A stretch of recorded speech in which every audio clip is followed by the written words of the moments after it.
Shalom, shalom, queridos, boa noite, tudo bem? Mais uma vez estamos aqui com o Rabino Mário Moreno, direto aqui de Votorantim, da Congregação Judaica Messiânica Shema Israel. Hoje nós vamos falar de um assunto bastante polêmico, que há muito pensamento, muito se fala sobre isso. Nós vamos falar hoje sobre dispensacionalismo, Rabino. E aí, que palavra grande é essa que tanta confusão traz o dispensacionalismo dentro do grupo quando se fala de igreja e de outras coisas? Shalom a todos. É verdade, pastor. Na realidade, a pergunta é: estamos no tempo da graça? E aí nós entramos na resposta. De onde vem essa questão de estar no tempo da graça? Então, o que o senhor está dizendo é que o dispensacionalismo, essa pergunta, ela está intrinsecamente ligada a esse tempo da graça que as pessoas dizem. Exatamente, pastor.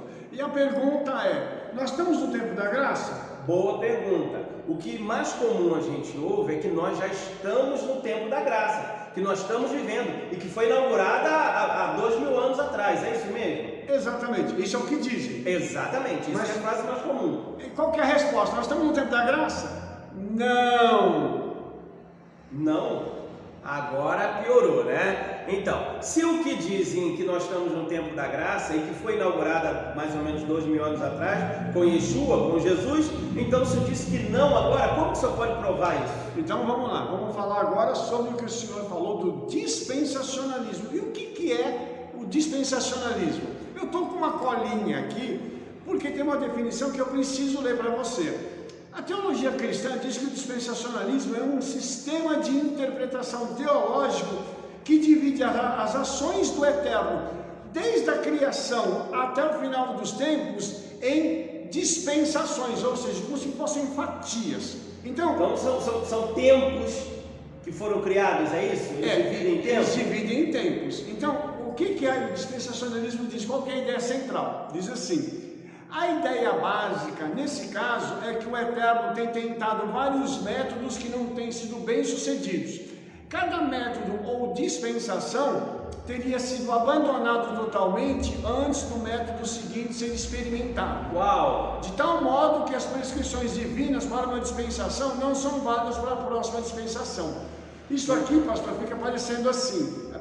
A teologia cristã que diz isso. Fica parecendo assim: o Eterno então determinou os tempos, e como não deu certo, ele tentou... Ele criou, ou seja, então você está falando que, na realidade, isso que se fala dessa questão do dispensacionalismo, de tempo em tempo, é o plano B. Então, eu tentei isso aqui, não deu certo, vou tentar outro plano. Então, exatamente. Essa interpretação é muito importante, a gente ter a clareza de tudo que está falando, porque a intenção aqui é trazer uma clareza, trazer um entendimento mais amplo sobre essa palavra e sobre essa discussão que há muito tempo se faz e não se entende a profundidade dela, porque na realidade você começa a negar tudo aquilo que o Eterno fez. Exatamente, pastor. E o problema todo é que, segundo essa teologia cristã, o Eterno está tentando até hoje, e tudo que foi para trás, então, está abandonado. Então vamos tentar entender como é que é isso aqui. Vamos lá. Eles dividem isso em 7 dispensações. 7. Tá? Qual que é a primeira? A dispensação da inocência, ou a época da liberdade, segundo alguns. Eles dizem o seguinte: que Adão nasceu inocente, e aí ele foi então depois enredado pela serpente, e essa dispensação durou muito pouco tempo, porque quando veio o pecado, veio já a questão depois da consciência. Então, ou seja, Adão foi criado, foi colocado lá, bom, vive a sua vida aí depois ele errou, aí que ele teve consciência do erro. Exatamente, e aí nós tivemos um outro problema, que aí vem para a terceira dispensação já. Você vê que isso aqui está muito rápido na história, que é a dispensação do governo humano. Aí o homem passa a controlar as ações, segundo essa dispensação, essa teologia. Nessa dispensação, o homem então ele toma o controle e começa então uma série de coisas que o homem está fazendo para poder ajustar as coisas até elas chegarem no padrão desejado. Ou seja, Desde a primeira dispensação da liberdade, a segunda da consciência do pecado, essa terceira do governo humano, ou seja, já que o Eterno não conseguiu, o homem vai tomar a frente para querer fazer as coisas. E aí a gente vai perceber uma coisa, que vão acontecendo vários eventos, como Torre de Babel, Arca de Noé, tudo trazendo juízo para a humanidade. Ou seja, segundo essa dispensação, essa teologia, essas dispensações, elas acabaram não corrigindo nada. E aí entra na próxima. Foram só tentativas. E aí vai entrar na próxima, que é a da promessa ou patriarcal. Agora, segundo essa teologia, virão então os patriarcas e Abraão vai iniciar algo novo. E aí, pastor, nós temos um problema. Entendeu? Você vê como o senhor falou, isso é tão profundo que isso acaba isentando o homem de uma responsabilidade com o Criador. Sim. E isso vai gerar lá na frente, o que já tem gerado nesse tempo de hoje, o homem começa a se desassociar dos princípios que o Senhor tem feito. Aquilo que o Eterno criou não está valendo, mas essa ideia não vem de agora, essa ideia foi gerada lá atrás, e essa teologia traz ou seja, é o pano de fundo para todo um princípio de desobediência. Exatamente. E essa questão do governo humano e dos patriarcas é interessante, porque você vê, tem o governo humano e depois tem os patriarcas. Agora os patriarcas, eles vão dar origem à nação de Israel. Certo. Mesmo assim, não está ainda tudo certo, porque logo depois vem a dispensação da lei. Agora, eles estão dizendo o seguinte, que dos patriarcas veio a lei. E aí, guardar a lei é a prioridade. Só que não dá certo também, segundo essa dispensação. E aí, vem a sexta dispensação, que é a da graça, ou as das igrejas, segundo a teologia cristã. Ou seja, então, ela vem numa escada, ela vem numa crescente, onde que tudo tem gerado um afastamento completo daquilo que é divino. Isso. Desde Adão, vem classificando Adão de uma maneira, Adão é inocente, depois, agora ele toma consciência do que é o pecado, e ele vem trazendo isso aí, preparando o terreno para esse tempo de graça, ou seja, e essa linha do tempo que é feita, ela vai realmente desassociar o homem dos princípios que o Eterno determinou. Exatamente, pastor. Mas tem um outro agravante nisso, que uma anula a outra. Então isso significa que o homem não tem mais inocência. Sim. Que o homem não tem mais consciência. Muito interessante. Não tem governo humano. Não tem mais as promessas. Não tem promessa, não tem mais a lei. Agora só tem a graça. A graça. Agora eu queria parar um pouco aqui, pastor, para a gente poder entender essa questão da graça, porque segundo eles dizem, a graça foi trazida para o mundo através de Yeshua.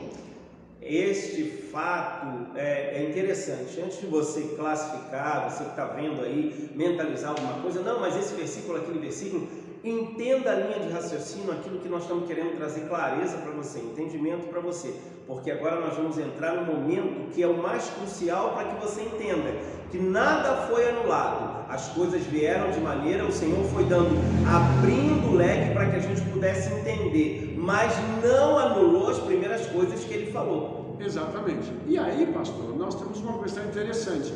Foi Yeshua que trouxe a graça? É uma pergunta. Então, essa é uma pergunta interessante, porque dentro do script que foi criado, dentro da teologia, a graça começa com Yeshua. Sim. E o que é graça? Segundo a teologia cristã, é favor imerecido. Agora, é bem curto, né? É uma coisa bem simples, né? É simplista, no caso, não é simples, é simplista. Agora, vamos voltar lá para a criação, para a gente poder entender isso. Quando Adão foi criado, o Eterno depois trouxe através de Adão Eva. Certo. Eles pecam. Aí o profeta Ezequiel diz assim: a alma que pecar, essa morrerá. Por que eles não morreram? O que aconteceu para eles não morrerem? Aí, pastor, tem uma coisa linda que está lá em Gênesis, que mostra o seguinte, que quando o homem e a mulher pecam, o Senhor então mata um animal e faz para eles vestimentas de pele. E aí eu pergunto para vocês, Por que Adão e Eva não morreram? Sabe por quê? Porque teve um animal que morreu no lugar deles. Não reclamam disso? Não pode. Não. Como é que é o nome disso? Graça. Aí eu quero mostrar uma outra coisa para vocês. Então você está me dizendo que desde Gênesis, desde lá do Jardim do Éden, do Gan Éden, nós já temos a manifestação da graça. Exatamente. Então aquilo que João fala que o cordeiro foi morto desde antes da fundação do mundo, começa a fazer sentido. Sim, e uma outra coisa muito importante é que esse cordeiro que foi morto lá, porque o Midrash diz que foi um cordeiro, a tradição rabínica diz que foi um cordeiro que foi morto. Não foi um animal qualquer. Aí, qual é a coisa particular e excepcional que tem nisso? É que esse cordeiro simboliza Yeshua, que foi morto, segundo o livro de Apocalipse, desde antes da fundação do mundo.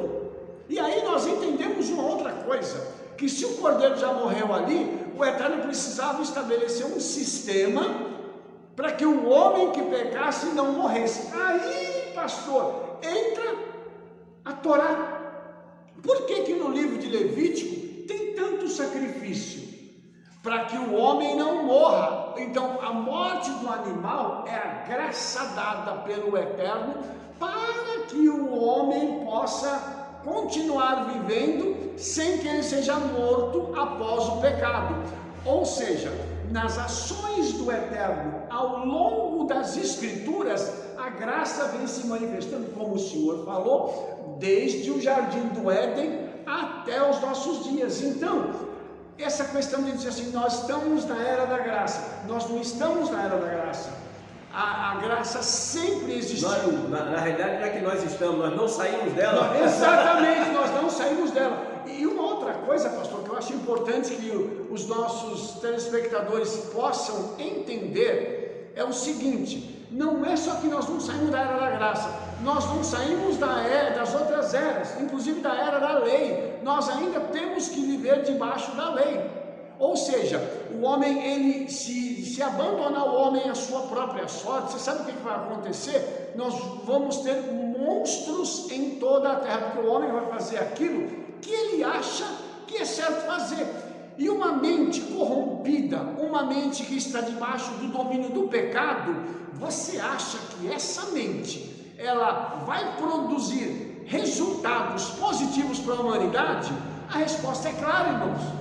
Romanos capítulo 1 fala da corrupção que chegou ao nível do homem fazer coisas inimagináveis. Essa corrupção, então, traz para o homem o quê? Um nível de pecado cada vez maior. E aí nós temos agora a graça de Yeshua, que através da sua morte permitiu que nós chegássemos à salvação e à redenção sem a necessidade de um animal morrer. Agora nós chegamos nesse ponto. Então, a graça, ela não anula a Torá, porque a Torá ainda precisa ser obedecida. Então é interessante esse ponto que o Rabino falou, para se entender o seguinte: é bom que o apóstolo Paulo, ele fala bastante sobre isso, e as interpretações acabam sendo contrárias, porque ele mesmo, o apóstolo Paulo, ele diz que a lei é santa e boa. Ou seja, como que ele diz que é santo e boa, agora ele dispensou todas as outras coisas? Não. Mas fala muito que Yeshua, que Jesus, ele em Mateus 5,17, ele abriu mão de tudo, falou: agora está tudo feito, eu já cumpri todas as coisas, não precisa mais a antiga.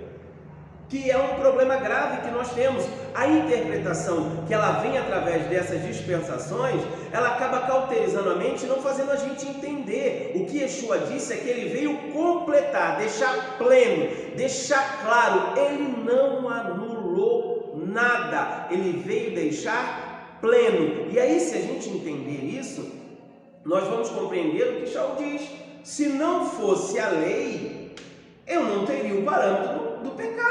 Exatamente. Ou seja, precisa, e é interessante porque para nós ocidentais aqui, Rabino, é muito pesado, às vezes, esse julgo que as pessoas falam da lei, a lei como uma coisa ruim. Não, a lei organiza a sociedade. Exatamente, a lei dá parâmetros, e tanto que nós temos em toda a sociedade vários parâmetros, inclusive leis de trânsito. Não obedece uma lei de trânsito, você vai ver. Por exemplo, Você está dirigindo o seu automóvel, você chegou num cruzamento, tem lá um semáforo e a luz vermelha acende. Qual é o entendimento que nós devemos ter? É hora de parar. Não obedeça essa lei e passe direto nesse semáforo. Você provavelmente vai colidir com outro veículo, sofrerá um acidente e poderá causar danos às outras pessoas. Então, a desobediência da lei causa prejuízo e até morte. Porque o nosso querido Shaul, o nosso querido apóstolo Paulo, ele diz que o salário do pecado, a desobediência da lei, é a morte. Eu até quero mostrar uma coisa para você, que é muito impressionante. Durante a grande tribulação, no livro de Apocalipse, está escrito que os discípulos de Yeshua, os judeus, eles obedecerão à Torá. Ou seja, até na época da grande tribulação, não vai ter desculpa para desobedecer e dizer assim: porque nós temos a grande tribulação, nós temos que simplesmente pegar e vamos nos esconder aqui e vamos nos proteger para que o anticristo ou o maligno não nos toque. Isso não vai acontecer não, irmãos. Naquele tempo, os servos de Yeshua vão obedecer a Torá. Então isso tem que ficar muito claro. Vai ter graça? Vai, porque no tempo da grande tribulação, Yeshua vai proteger o seu povo, mas haverá em meio à graça juízo contra os ímpios. Então a graça e o juízo, eles andam em paralelo, fazendo com que aconteça uma coisa muito interessante. Quando há juízo dispensado sobre alguém, de outro lado a graça é dispensada ao povo do Eterno. Nós temos que deixar isso muito claro, que não existe essa divisão em dispensações. Para o Eterno a história ela é linear, ela vem acontecendo de forma linear e tudo está acontecendo concomitantemente, ou seja, simultaneamente. Nós estamos tendo tudo ocorrendo. Por isso, meu querido, eu queria te dizer uma coisa: a teologia cristã que fala sobre o dispensacionalismo não tem base bíblica.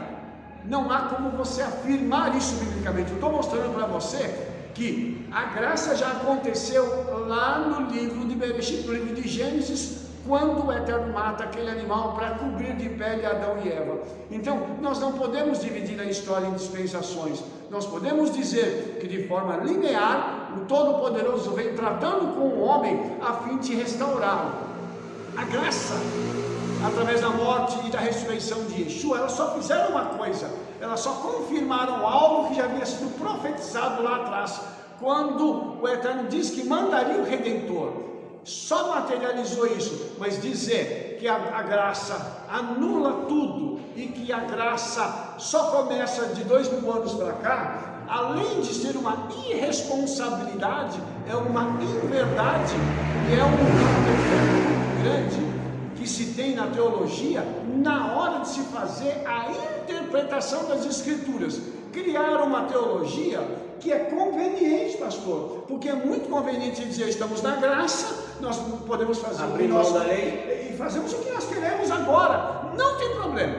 Ou seja, isso é uma coisa inconsequente que foi semeada na humanidade para que as pessoas hoje não se tornem obedientes. Mas nós queremos dizer em nome de Yeshua: a Torá está valendo, Yeshua cumpriu a Torá, Shaul, Paulo cumpriu a Torá, João cumpriu a Torá, todos os discípulos cumpriram a Torá.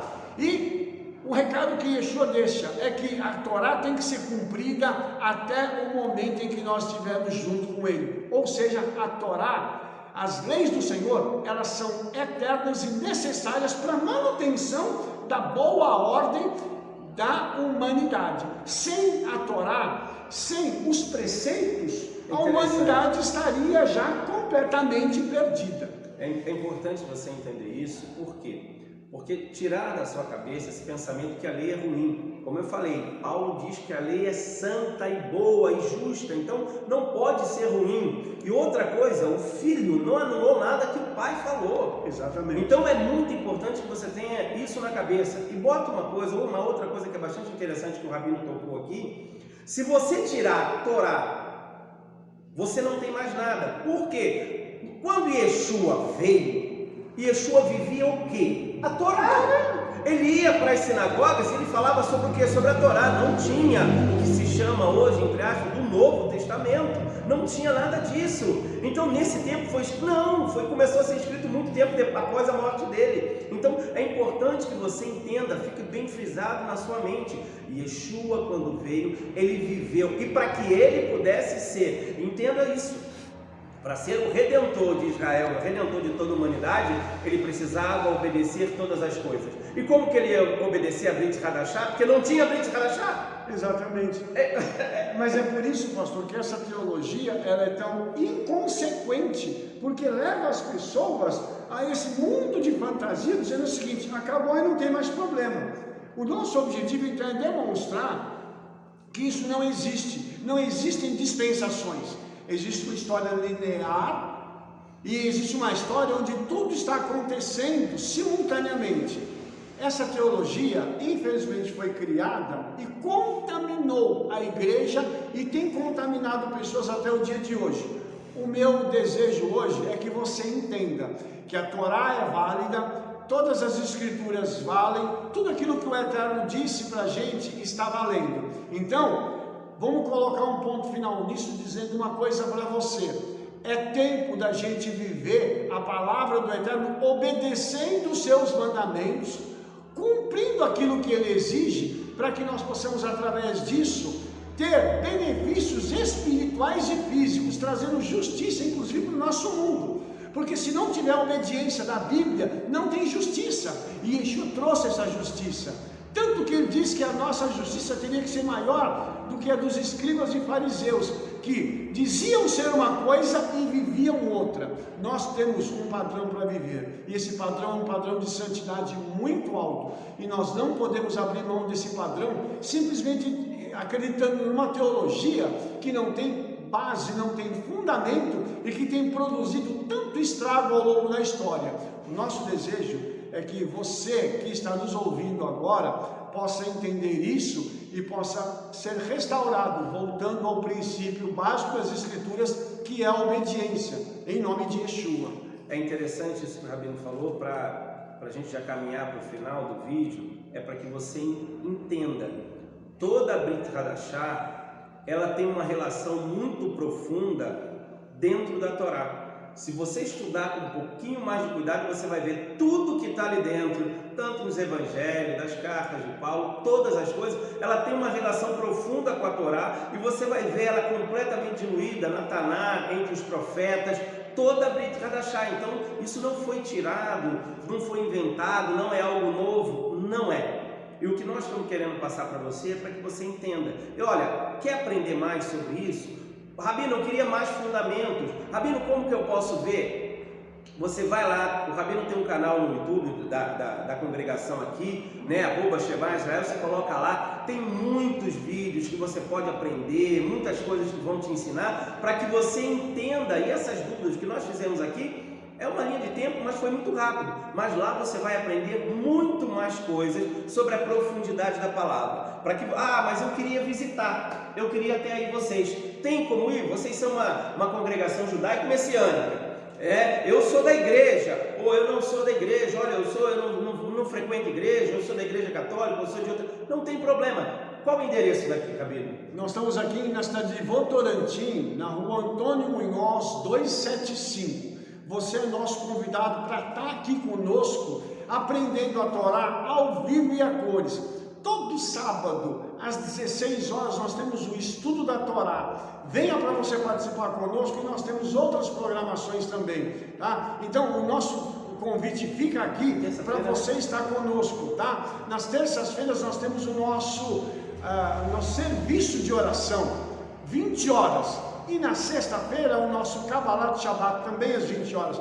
Venha estar conosco e partilhar dessas grandes bênçãos em nome de Yeshua. Interessante, qualquer pessoa pode participar. Exatamente. Então, se eu chegar aí, eu vou chegar às 8, 8h05, 8h15, cara, no trabalho, eu posso estar junto com vocês, vai ser um prazer recebê-lo, e nós vamos estar aqui pronto para poder te ajudar e te explicar essa série de coisas e apagar esses equívocos todos, né? Com que certeza. Foram feitos durante muitos e muitos anos. Pessoal, espero que tenha sido algo interessante para você. Se você gostou, entre lá no canal, se inscreva no canal do Rabino, e se você quiser estar junto conosco, como o Rabino